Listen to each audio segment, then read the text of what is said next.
ಬಿರುಕುಗಳು ಉಂಟಾಗಿರ್ತವೆ ಕಾಲಾನುಕ್ರಮದಲ್ಲಿ.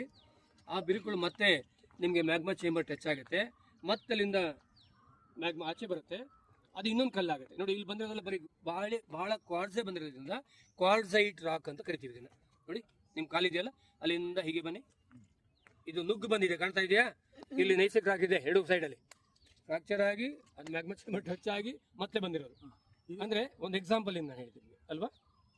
ಆಮೇಲೆ ಇದರಲ್ಲಿ ಜಾನಪದರು ಬೆಟ್ಟ ಗುಡ್ಡ ಹಳ್ಳ ಕೊಳ್ಳದಲ್ಲಿ ಈ ಬಂಡೆಯಲ್ಲಿ ಇದು ಪಟ್ಟೆ ಬಂದಿದೆಯಲ್ಲ, ಇದು ಸೀತೆ ಸೆರಗು, ಸೀತೆಯಲ್ಲಿ ಬಂದು ಕೊಳದಲ್ಲಿ ಸ್ನಾನ, ಇಲ್ಲಿ ಕಲ್ಯಾಣಿ ಪಲ್ಯಾಣಿ ನಿರ್ಮಾಣ ಆಗಿರುತ್ತೆ, ಅದು ಸೀತೆ ಕೊಳ, ಸೀತೆ ಬಂದಿದ್ದು ನೋಡಿ, ಸೀತೆ ಕೈಯಲ್ಲಿ ಸೈಂಟಿಸ್ಟ್ ಆಗಿ ವರ್ಕ್ ಮಾಡ್ಯಾರೆ.